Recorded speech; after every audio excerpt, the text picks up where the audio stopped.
So we're taking a look back at the preliminary hearing, and I'm going over everything that was said on Reddit and everything that was spread on social media during the days that I was in the courthouse looking at David and just absolutely in shock at the horrific evidence that I was seeing. Now, in this video, I'm going to break down some of the big questions that have been asked about day 3 of the preliminary hearing and some of the comments that people have been saying about these things and the theories that have been going around. First thing we're going to get into, all right, we're going to be talking about David's parents. Where were they? Why weren't they there? I see Celeste's parents there damn near every day, but David's parents nowhere to be seen. There were some rumors going around the courtroom that maybe some other relatives of David were in attendance. Maybe, all right, not 100% sure. Don't want to say too much, but there were definitely some suspicious characters at the courthouse. I had a few conversations outside the courthouse with very random people who just seemed a little bit sympathetic to David, or even just not quite saying anything bad about him, talking about the case, but like not saying the kind of types of things that the average person would normally say about this case and the person who allegedly did it. That was really interesting. And then the other thing we're going to get into in this video is, rumors and theories about why David kept the body, where the body was stored. Obviously, I don't want to belittle the horrific crime that was committed. We're talking about Celeste. Rest in peace to her. She's more than a body, and she was a real person, a little girl with hopes and dreams and desires for the future, and all of that was taken away from her by a horrific, just monster, basically. And we're just waiting and hanging in there, hoping that justice will be done. But in this video, I'm going to kind of look back at some of these ideas, some of these theories, some of what was going on as people formed their opinions outside the courtrooms on social media, whilst people like me and Mark the Shark and Steve Fisher briefly were in the courtroom, along with all the other great reporters that were doing their thing there. But the first thing I'm going to look at is this. People are saying, isn't it kind of weird that David's parents haven't been to court to see him since this started? But you hear that the mum is working on his music career behind the scenes like he's going to beat the case.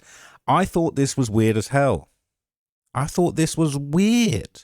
I thought we would have seen them. I thought we would have caught a glimpse of them. And I'll tell you why I was really actually genuinely disappointed that David's parents weren't there. Because they probably aren't privy to any discovery in this case. Maybe they have a jail call with David, but David's a fucking liar. David's a liar, all right? Ain't no way he told his parents the whole truth, the honest truth, and nothing but the truth about this situation. He lied to everybody. And I'm not absolving the parents by any means, because they clearly spent time with Celeste, but I wonder what they were told. But the thing that really upset me is, as somebody that's been so plugged into this case, I've been, I've probably read every Reddit thread to exist about this case. I've probably watched every video there is to watch about this case. I'm very, very at the heights of informed on this matter. And it made me wonder, I saw stuff in that courtroom that I'll never forget, horrific stuff, stuff that really changed me forever. And I've not been feeling great since some of that stuff that I saw. And I just wonder, how much in denial are David's parents? If they'd have been there that day, would that have changed their opinion of their son? If they saw the pictures that we saw from the medical examiner, would they have changed their tune? Because I don't think anybody could see those pictures and come away from it feeling good, feeling anything positive about this man. So it's very, very curious. So let's see what people are saying. Say, not really. They tried their best to ignore grand jury subpoenas. They don't want to be anywhere near a court, and they know they don't want to be under oath. They also realize he's the cash cow, and they've got to keep milking him for what he's worth. They're saying everyone focused their hate and attention on the wrong parents all along. 100%. And saying Celeste's parents should be held. Oh, more of this bullshit. As well, they knew where she was, meaning they knew who she was hanging around with David, but she didn't deserve this, nor do her parents deserve to lose a child. The new evidence shows Celeste and David had a code name for her getting out of her family home called Operation Awesome. They conspired together to go against her parents' wishes. He groomed her, conspired to take her from her parents, and then did really bad stuff for years. The evidence also suggests David's mother was fully aware of Celeste. I think it's fair to say David's mother would have called Celeste's parents, the longtime girlfriend of her son, to either check in with them or get to know them. It seems like David's mother is a scumbag. This kind of comment is re-victimizing for Celeste.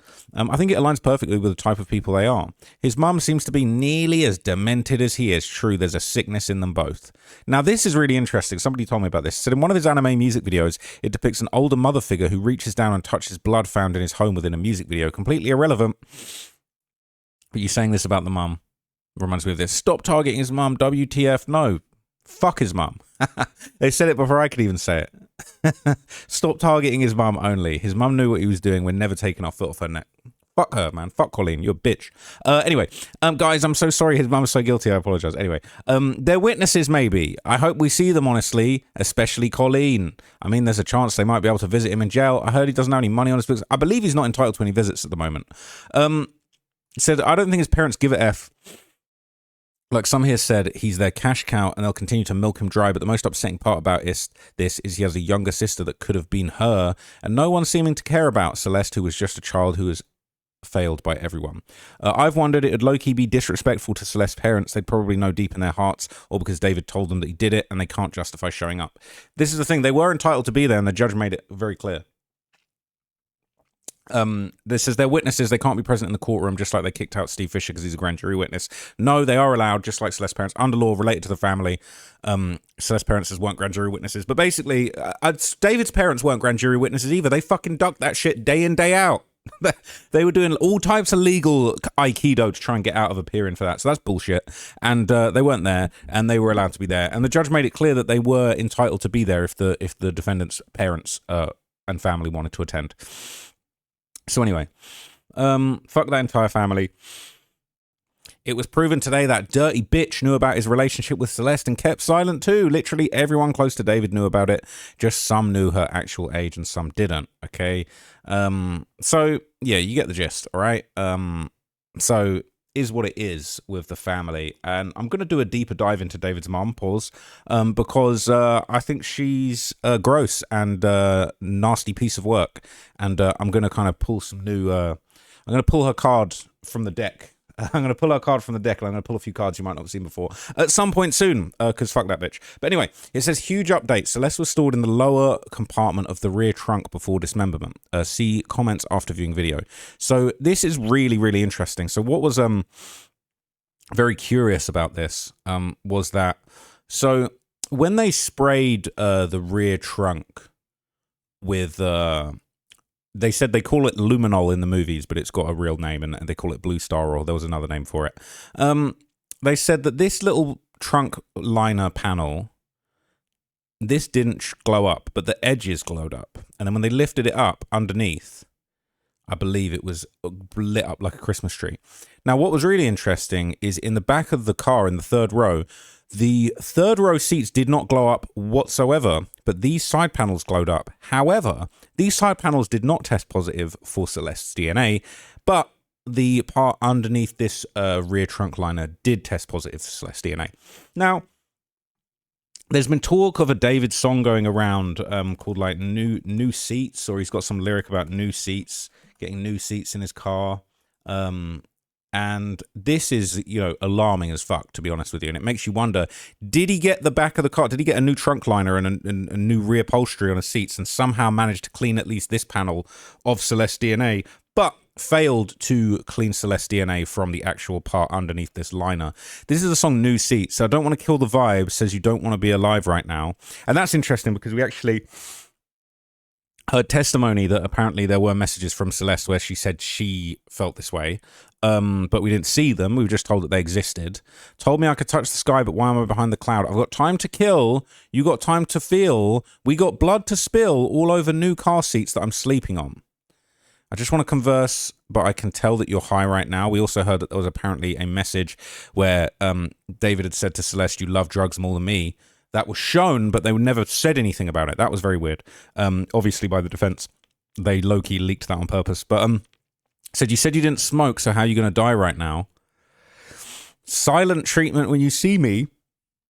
Says you're not speaking, but you're bleeding out. I'm sorry, but this is just describing what happened. And now we know it's new car seats, and we know that the seats had no DNA. They didn't brighten up at all. I reckon he got it reupholstered. He got new seats in the car. You're not speaking, but you're bleeding out. I mean, could he have at least made it a little bit more cryptic and harder to understand? Like, what on earth are we doing? You got time to kill, don't you, David? You've got a lot of time to kill now. So, it's just, honestly, it's just absolutely insane. 10 months ago. You got time to kill, don't you? 10 months ago. Anyway. Yeah. So this is the trunk of the Tesla, right?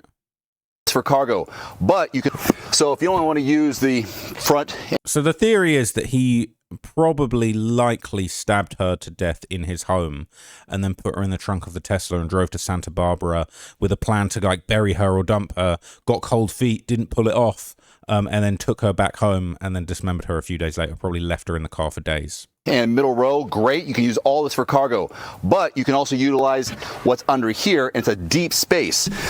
That was full of likely blood. That top liner was clean. This was clean, probably bought a new one. That part underneath, absolute, just covered in blood. Base. So you can put one of these in here. How about one of these in here? I know, pretty cool.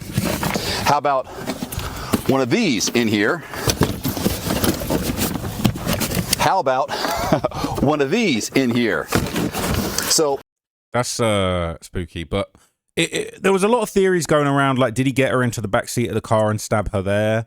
Did he potentially put her underneath this liner and maybe some of the blood kind of seeped out when he moved her into other sections of the trunk? But this area that the guys put the luggage into was absolutely just blood-ridden. Even though this doesn't go completely flush, look how much you can store away under here and still use what's back here behind the middle row. It's a lot of storage. Quite a lot of storage. Quite a lot of storage. The red stains found in the lower compartment of the rear trunk matched her DNA, indeed. The DNA profile was 1 septillion times more likely if it came from Rivas Hernandez than an unknown, unrelated individual, 1 followed by 24 zeros. Again, they can never say 100%, but we're talking in septillion terms here. Yeah. Probably stalled at one point when he panicked. So that was really interesting. It says the fact that details are piecing together the whole thing makes it more and more disturbing. In my opinion, he put her in there, drove her to Santa Barbara thinking about burying her, decided not to. Now what the thought process was after that, not even sure there was one.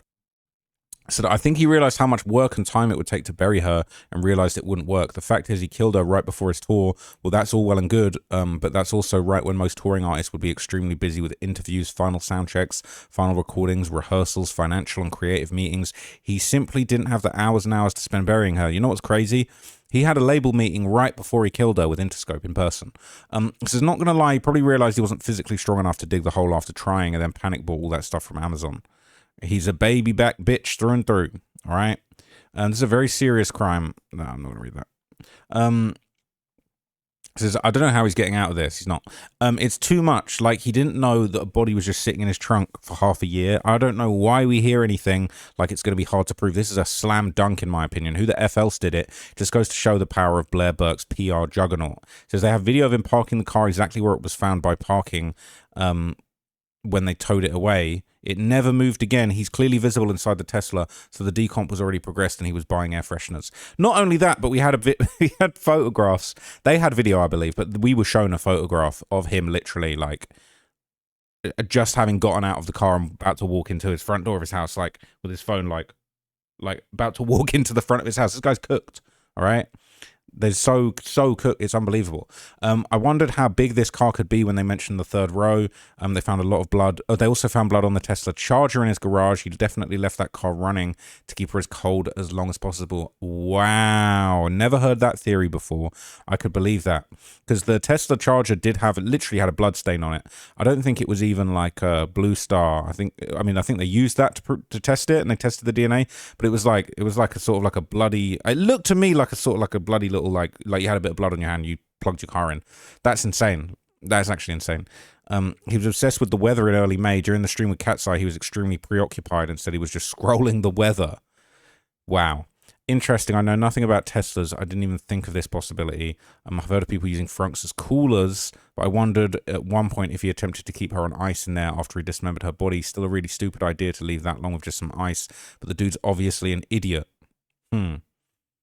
Everyone's saying he's too small or weak to bury her. Even a small person with minimal physical strength or endurance can dig a large, deep hole, especially if they figure out how to step on the shovel and use their body weight to drive the weight down. It will just take a long time, much longer than a larger, stronger person who doesn't need to take frequent rest breaks. However, two things can still stop you. One, hitting rocks so large they can't be removed. from the hole, or 2, the dirt is so dry and sandy that the hole keeps refilling itself. If he attempted to bury her, he might have started it and then realized it was going to take much longer than he imagined. He may have started it, then hit rocks he couldn't dig past. He may have started it, then realized it was futile because everything, he couldn't keep it from refilling itself. So he gave up, intending to come back when he had more time or a better shovel, or what he hoped would be a better, more huggable, diggable location, I believe. Interesting, very interesting theory. A lot of space in the back of that Tesla. I got chills. This guy needs to be locked up for life. Diabolical. So I keep going back to the language we heard before now, that he didn't seek medical aid for her after her fatal wounds. How would they know that? They know he took off within a short time of her arrival. She had to have been with him on the Santa Barbara trip. She died in his car. Here's the thing. They basically explained that the way they said it was like, the medical examiner basically proved that it was like between 1 and 59 minutes that it would have taken for her to die. It would not be measurable in hours. It would be measurable in minutes, not seconds, not hours, minutes. And no emergency calls were made to the authorities. He didn't call for an ambulance within an hour of her arriving. And then he sets off for Santa Barbara. So that, to me, is sort of like they're deducing that he didn't call for help. So anyway, yeah, people keep saying frunk. They had me thinking trunk was in the front of the vehicle. It is. That's where she was found, but she was apparently briefly stored in the rear trunk.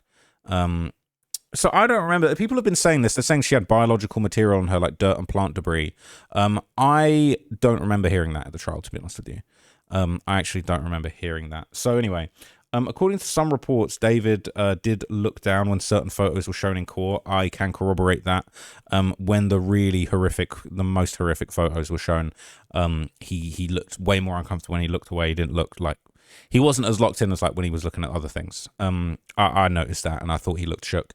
They're saying he was probably advised to. It's a bad look when he wasn't looking away before. He was looking at the bags and the material in the bags, like looking at his handiwork. But when it came to the picture of her reassembled, he looked away, and then he looked a bit, and he looked away. That's what I noticed. So I'm sure his team has been on Reddit and other sites. They must know we've been complaining about his not looking away from graphic images. Wonder why today, but not on day one. Did his lawyers tell him to act human? They're probably keeping up with the reporters and commenters and told him to. They're paying attention to how the public reacts to his demeanor if they're smart. The one I watched stated he showed no emotion. His eyes were glued to the screen. Not a great look. Yeah, that's how it was day one. And then it changed a little bit. Looking down or looking sad, looking away from the screen. I feel for the family. How can someone do this to a living, breathing human, especially someone that's so young? I'll never understand. I'm wondering if it's starting to dawn on him he has no chance of winning at trial. Obviously, guilt isn't eating at him, but I wouldn't be surprised if we heard a plea deal in the coming weeks. He's too egotistical to take a plea. In his head, he'll be like, and LAPD, what are you going to do if I don't take your deal? Watch me fight you in court. Let's see who rises to the top. And when he loses and gets the strongest sentence of all, he'll probably have no emotion on his face, but be thinking in his head, oh my gosh, it's probably dawning on him there's no more freedom. I think he does think he has a chance, and he looked like he was more energized on that final day when they started showing the text and saying, oh, Celeste had been abusive towards him and stuff like that. That's when I feel like we actually saw him perk up a little bit. And then it was almost like all came crashing down when they said, you will be being charged, you will be facing trial.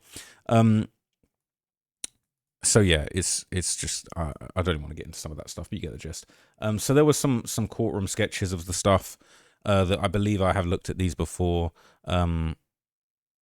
It shows what the victim last wore. Look at your own risk. So I think, I don't even want to show it, but yeah, that was Beth Silverman, the sniper, doing her thing, sniping fools. All right. We saw a lot of this stuff. This was kind of some of her clothing. They said, the clothing was damp and rotten, and it had so much decaying human material in it that, they could barely even match up like a piece of cloth. And what was crazy is they basically found a piece of cloth that apparently was from her leggings inside David's garage. But the clothes were so rotten that they couldn't actually match up the fibers, which is just really sad and unfortunate. That's a crazy picture, to be honest with you. That's actually a fucking insane picture when you think about it. It's only right. Let's keep him in shackles. At what point did David put his hand over his mouth? He's just leaning with his palm on his chest. I felt like he put his hand over his mouth a few times, particularly when they were showing the tattoos. He had his hand in front of his mouth, like where the tattoo was, almost as if it was... I don't think he did, but it was almost like he knew it was coming, and he basically had it covered up. This is all so stupid and unnecessary. He could have been exposed by Celeste, cancelled for about a few weeks or even days, as nobody takes claims like that seriously anymore, and he could have moved on with his life. Now he's going to rot behind bars at a young age, all because of what? Sadly, at least this has shown his true colours, as who knows as who knows if he would have done something like this later on in life to somebody else. That's what I thought. As shitty as it is, PDFs get away with this all the time. Worst case, he would have done jail time, but he really just went to the extreme and now will have extreme consequences if justice is served. I don't want to, I'm definitely not saying this in any type of defense to David, but I do wonder, when we heard about how many illegal videos he had on his phone, it makes me think that this might have been one of those cases where actually, a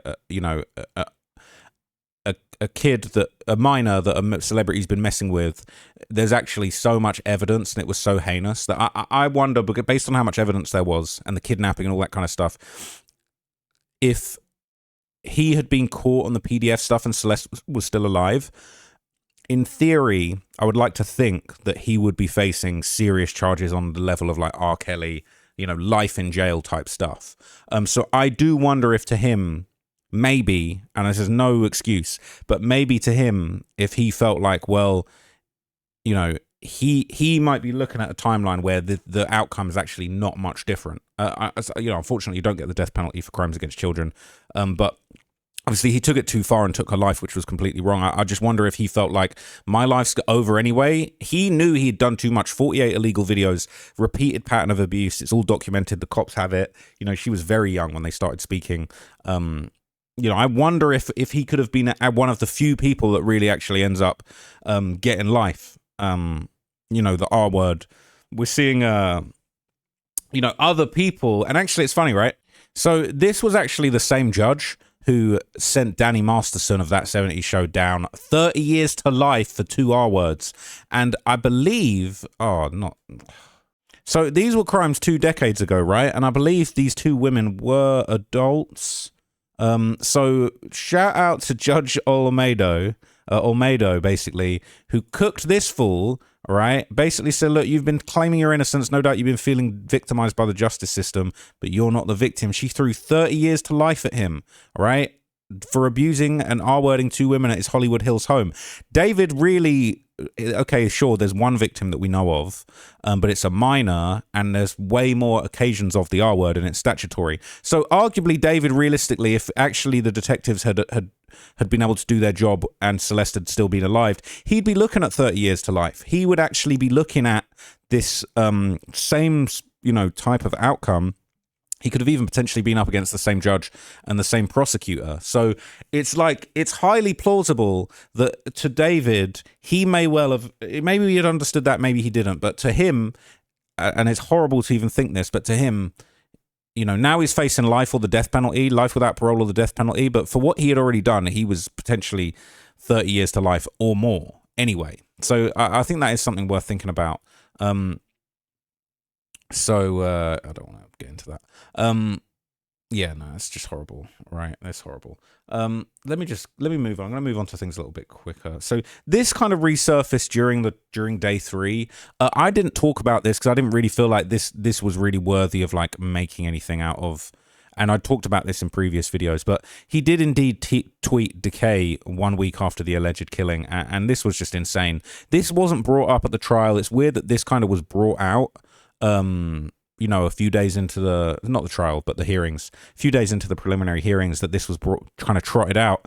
And then when you saw the timeline and you saw what was going on, it is dark. Like, it is insane. Like, that tweet is real. It's still up. It's still up. What a freak. What a psycho. Like, it's actually insanity. People saying this sick fuck thinks he's so clever. Let's spell 1 out for David. Cooked. Loser. All right. Yeah, right when the decomposition smell might have been getting unignorable, was spamming Discord the day before with Decay 2. What is wrong with this guy? This guy's a fucking idiot. I won't be surprised if this tweet and this Discord spamming of that word don't get put up on a projector in the courtroom during trial. I say it's very viable circumstantial evidence, especially if he was back in LA at the time and it didn't lead up to the release of a new single or video where the concept would have come into play.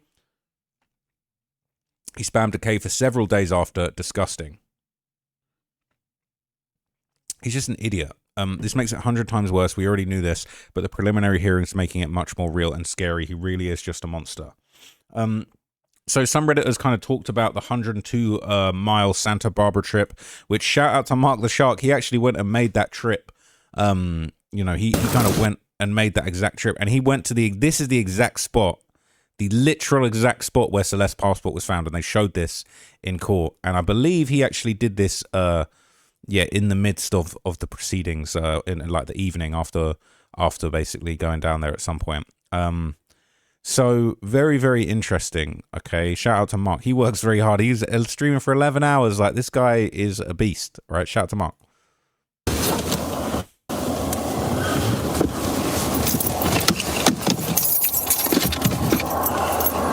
This is the pictures all uploading. Crazy, we saw this in court. This is where they found Celestius's passport, man. I'm not gonna lie, I'm surprised how busy this road is, because they showed this in court, and we didn't see other cars around. It was a one-lane road off of a bigger road. I'm not thinking people will be driving down here. So the fact that like cars are whizzing by constantly from seconds of being here surprises me. I'm getting like the heebie-jeebies, or however you say it, the heebie-jeebies.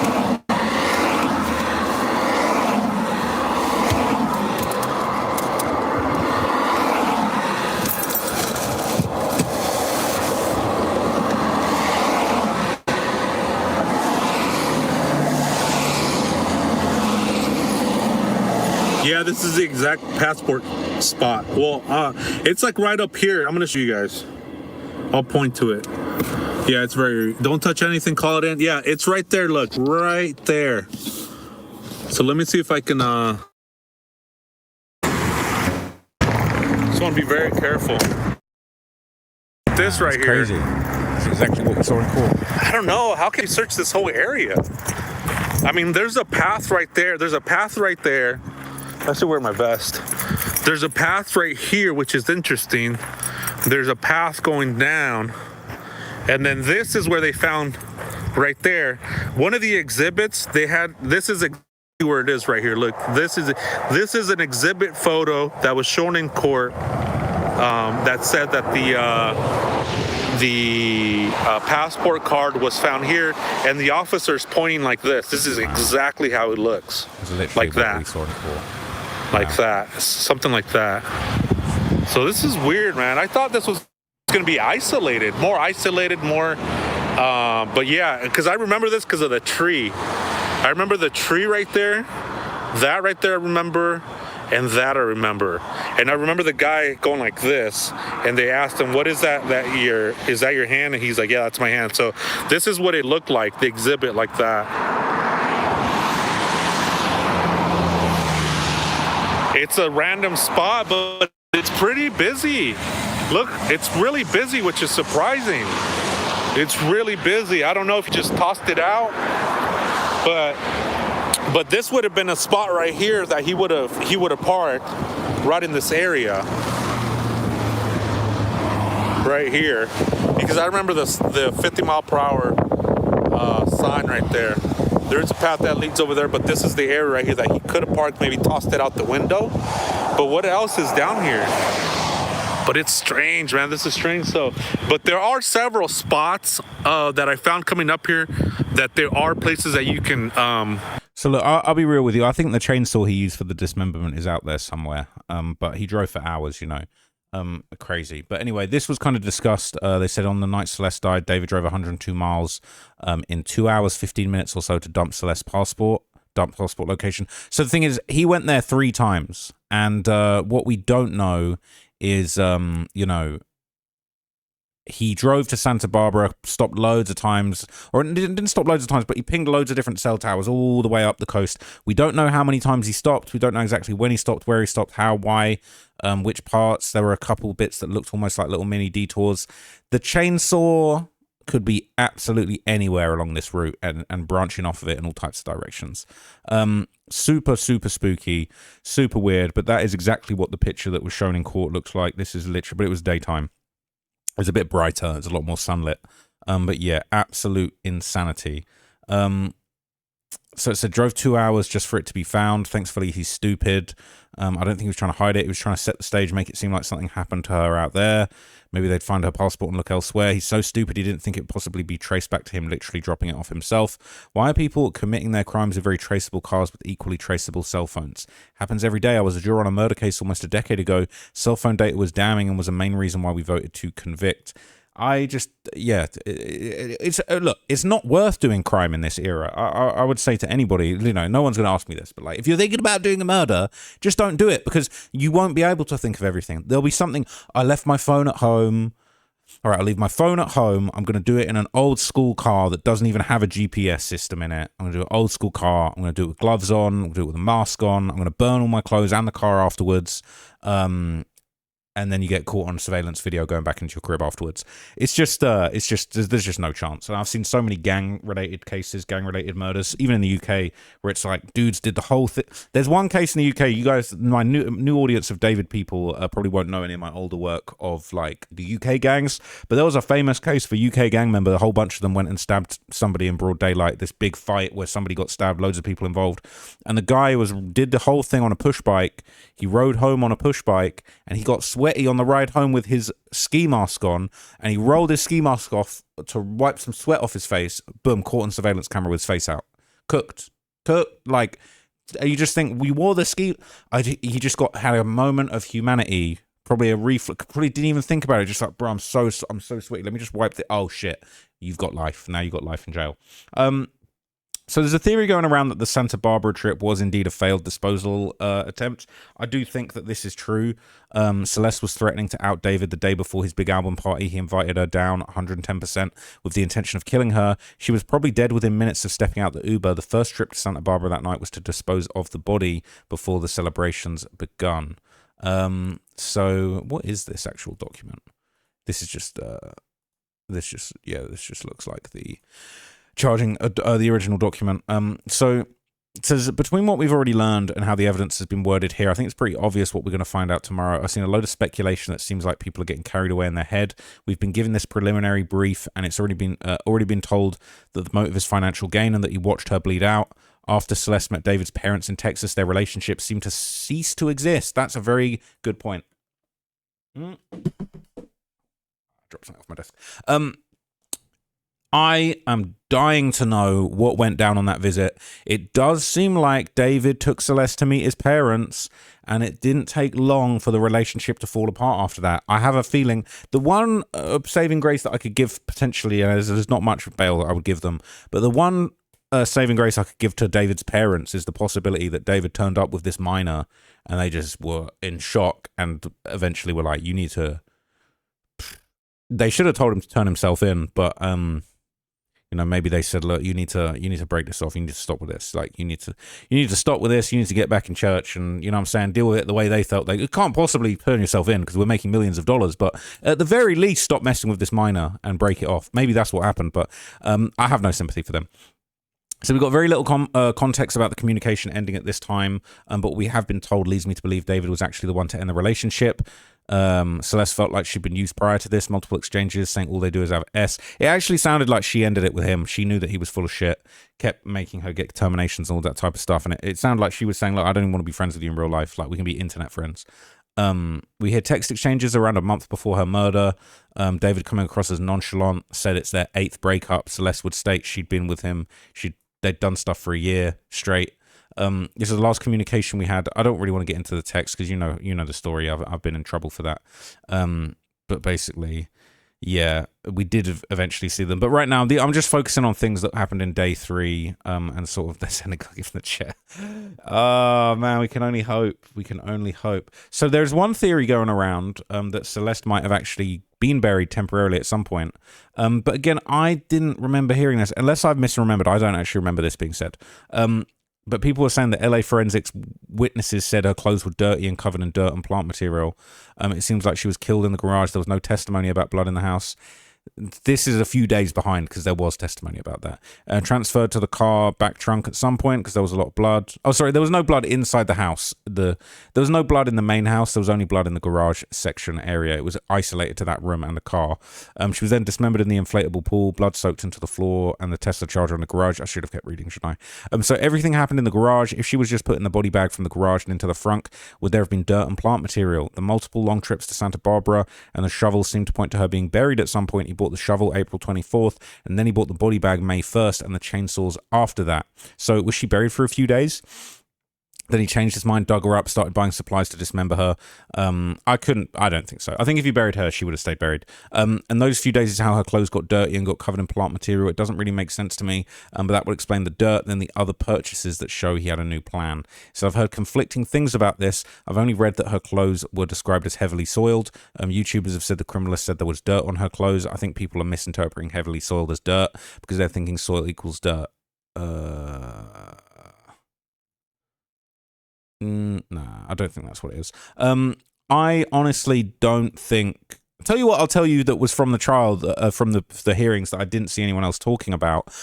They did say that in his garage there was a large amount of fake blood and tarp, and basically the whole setup that he had to make his fake blood merch, the blood-stained shirts. They said all of that was in the garage, and they tested it, and there was no real blood. The fake blood was fake blood, and the real blood was real blood. There was no crossover there. But anyway, a lot of people ask, why did he keep the kiddie pool? And this is one of the most bizarre things that I honestly can't reconcile. Why would he keep that? That was absolutely damning evidence to the point where the blue plastic fragments found in her wounds were a direct match, like a puzzle piece, to the pool and the cuts that were found in the pool. People said, why did he keep the pool? I'm confused why he kept it but got rid of the chainsaw. Especially if it was damaged. If they're going to charge him with anything, I don't think it should include premeditated. What? How many times before he had sent for her? How many other times had they thought better to think a crime of financial passion? It was haphazard afterward. I'll bury her. No, that didn't work. I'll cut her up. That's not going to work. Travel, interview.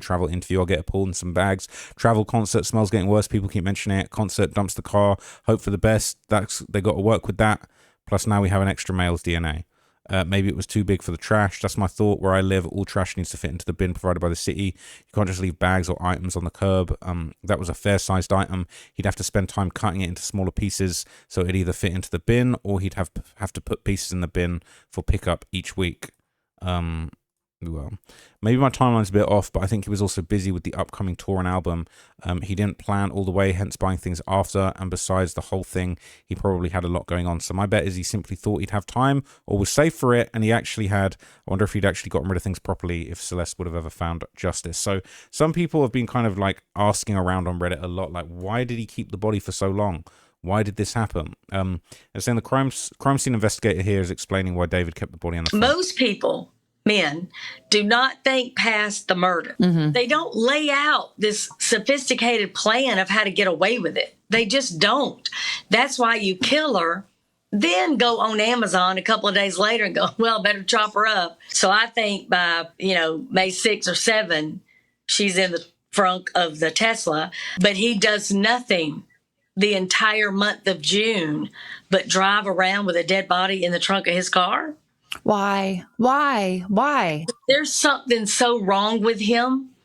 I mean, he's not mentally okay, obviously. Why is he not dumping the body? He probably at this point doesn't know how, because where would he take her? And again, he's not well. Look at the things he's done. Oh, I'm going to kill her, and then I'm going to send a text message. Hey, you still coming? An Uber dropped her off. Right. There's going to be proof of that from the Uber driver and the Uber driver's camera. We know that happened. So your text message is bogus. Why would you lie to text message? Because you killed her. I mean, everything he's done is not somebody that is thinking logically, clearly. Right. So he's not thinking right. We know that for sure. People are saying, I fully agree with her that the crime wasn't particularly planned or thought through. The Amazon and Postmates orders are a particular brand of stupid I've had trouble figuring out, and I've drawn the conclusion that this dude was so perpetually online that he didn't really know how to do things without an internet connection or an app or a credit card. Like, how goddamn hard is it to go 2 towns over, buy a chainsaw and shovel in cash from Home Depot? All of that said, I'm very happy that he kind of phoned in the whole getting rid of evidence thing. Who knows how many people he could have gone on to hurt if he had actually been good at it. In my opinion, it was planned. It was something he was fantasizing about for years and displayed in his music, but I agree that it was not well thought through because this idiot obviously overestimated himself and totally underestimated modern forensics and digital surveillance. So I agree with you both, honestly. I think he had fantasized it about before and contemplated it, but he didn't actually think it through completely in terms of how to hide it until Celeste started expressing that she would expose him and got scared.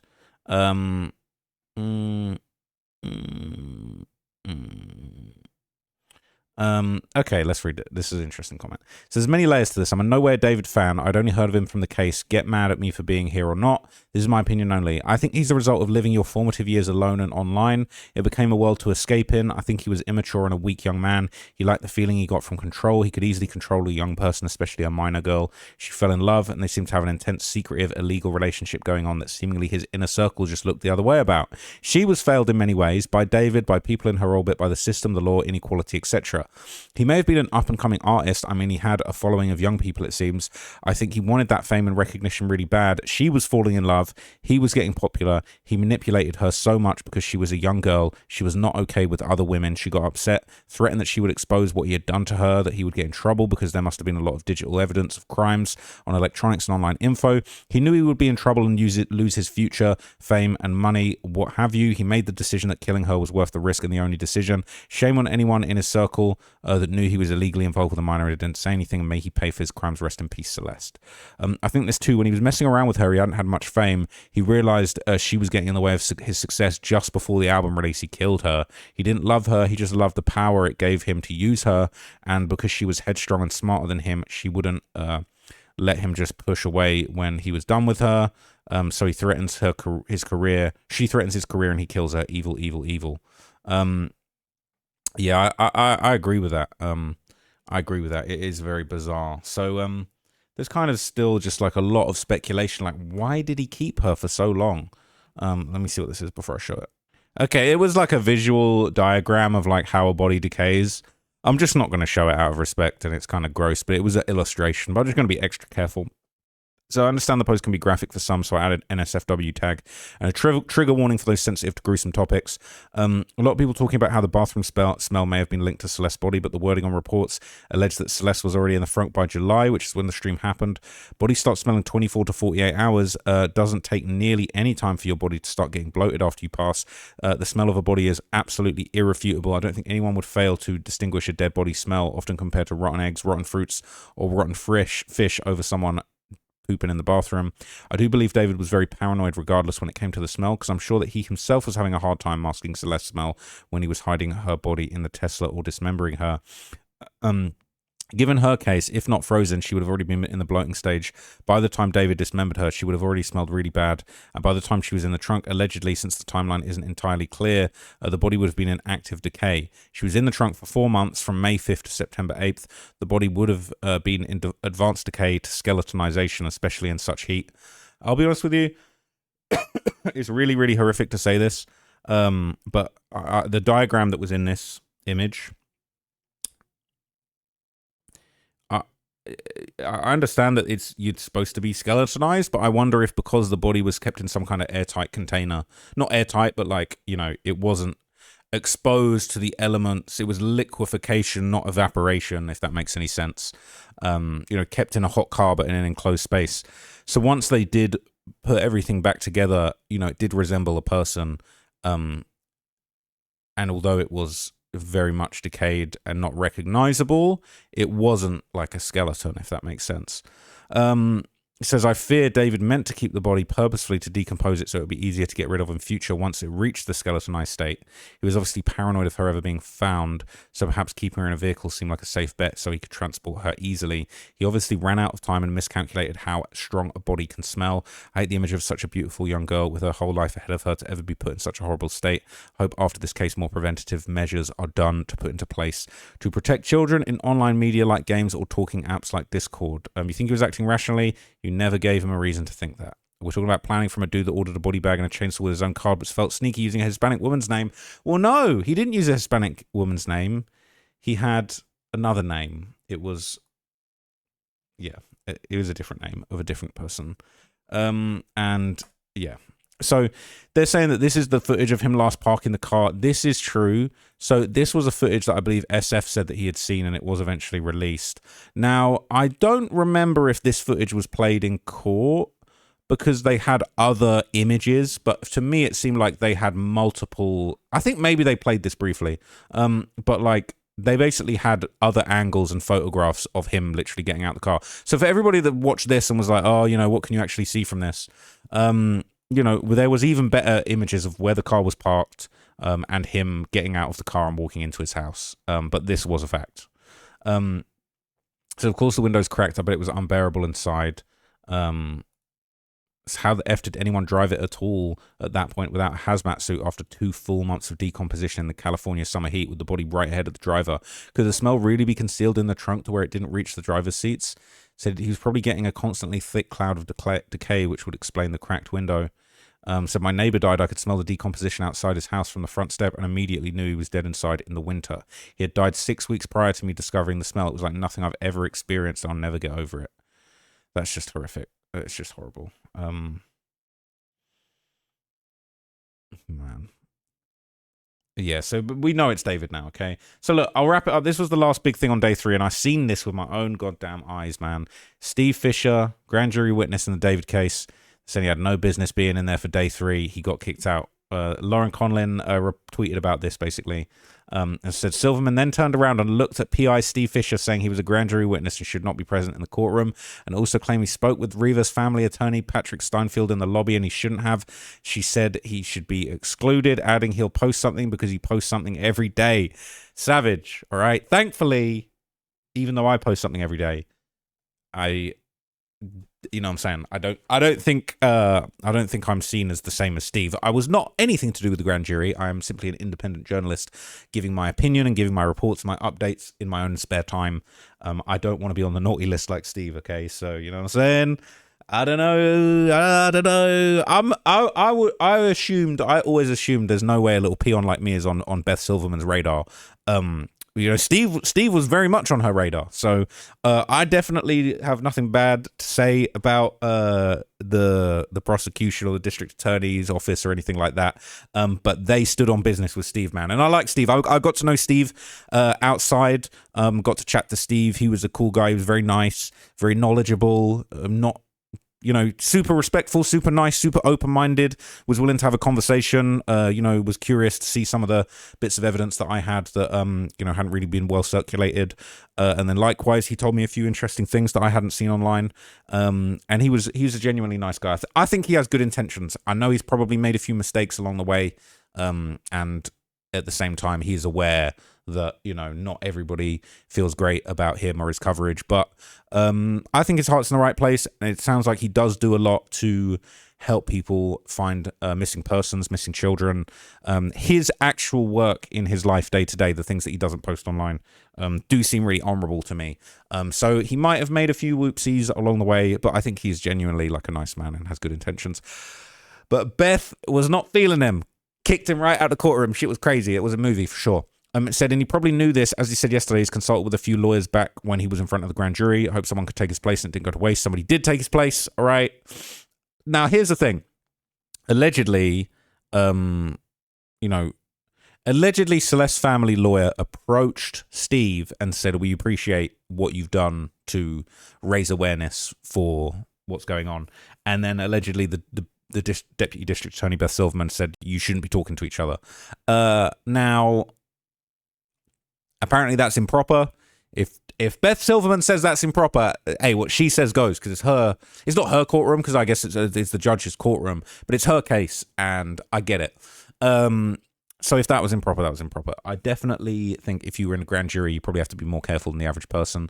But anyway, a lot of people, right, they're saying, look, now Scuba Steve thinks he's so important since Beth acknowledged his existence and role in the case. Y'all know that Scuba Steve is a failed fashion photographer. Link below. He pivoted into being a PI a few years ago. His role in some of these cases are very shady. His photography is usually scantily clad women. I don't want to show this in case it is a scantily clad woman. It was a scantily clad woman. I'm glad I scrolled past that. So they're saying all types of stuff about Steve. Look, I'll be real with you. I didn't know any of this. I'm going to have to do my own NS. I didn't know. Look, all right, if he's got a past, we're going to have to look into that too, right? We're going to have to investigate Steve. But right now, all I know is that I feel like he is doing, you know, his best to report on this. He's doing his best to he's doing his best to like just get to the bottom of this case on behalf of the person that owns the home that this allegedly took place in. And I'll keep it real. I didn't know any of that. I'm gonna have to look into that. All right, I'm gonna look into that stuff. But they're saying it's NSFW. He had a different career back in the day. All right, we're gonna have to investigate that too. But look, I will let you guys know. All right, that's a whole story for a whole different day. We're gonna have to dig into that another day, or maybe I'll ask Steve when I next see him. But anyway, I didn't get contact for Steve, so I'm not in touch with Steve. But I did see him a few times, and he was a nice guy. But look, I don't know. I need to do some research. I need to do some homework into that. But that's crazy. But anyway, I will catch you guys in the next video. That was kind of everything about day 3. To be honest, I'm definitely gonna take a break from covering the David stuff for a little while. Obviously, there's gonna be an arraignment at the end of August. I'm gonna be moving on to the Lil Durk trial for a period of time. And to be honest, I'm getting a little bit... I really wanted to go back and just go over what everybody was saying on Reddit while I was in court, because I didn't have time to read the Reddit. But I'm just a bit depressed about the whole thing, to be honest. Like, and sort of having to relive it and like hear what everyone's thoughts and they had to say about the stuff that I saw in the courtroom. It's kind of like, it just feels a lot more personal because I actually saw some of that stuff, and it really has been hard to deal with. So like, I'm gonna kind of like move on to other stuff for a little bit. Not like I'm moving on, not talking about this anymore. But like, rather than just summarizing what people thought of what went on in the courtroom, and let's be real, often a lot of people's opinions are wrong, or like people are, I'm really glad to like be able to hop on here and spread the truth about the family and squash some of the misinformation that's going around, and that's something that's I think is really important that I'll do. But like, you know what I mean? Fact checking and like marking people's homework in the comments on Reddit when I was in the courtroom just doesn't really feel like a great use of time. So what I think I'll probably do is I'll do a couple more videos on things that I really just wanted to get off my chest on this topic. And then until there's like a more official update or new information comes out, I'll probably just chill on the David updates for a little bit. I hope that's not disappointing for everybody. I'm still going to talk about things if new things come up. If there's a history about his career, I want to do a bit more of a deep dive into his mom. But like, yeah, I'm gonna, you know what I'm saying? Like, I'm not gonna, I really just don't want to relive that week too many times. Like, I'm trying to mentally like digest and heal from like all that stuff that I saw in the court, and doing stuff like this is just a little bit like triggering, and like, unless it feels like I'm getting closer to the truth, it just feels a little bit like opening old wounds for no reason. Not that there's not a reason. I do feel like it is important to keep the story alive, to keep keep Celeste's name alive, keep everything in the headlines. But yeah, I'm not gonna go over the preliminary hearing over and over and over again. That doesn't seem like the best thing for me right now. So anyway, I'll keep you guys posted on what I find, anything new that I do find, any updates, of course, the arraignment, everything else that's coming. So I'll keep you guys informed on that. But until then, there's a lot of other things going on, and we are going to have the Lil Durk trial. I believe the Lil Durk trial is going to kick off before David's arraignment. And I think there might be a Lil Durk hearing soon as well. So I will keep you guys informed on that if you're interested. If you're not, it's cool. I will catch you when the David trial kicks off, which is definitely going to be just... Yeah, I don't think he's going to take a plea. Anyway, I'll wrap it up. I'm procrastinating now. All right. Thank you for watching this video. Thank you for supporting my coverage. I'm doing my best to just get you guys the facts. No disrespect intended to anybody involved. Rest in peace to Celeste. I will see you guys in the next video. Thank you.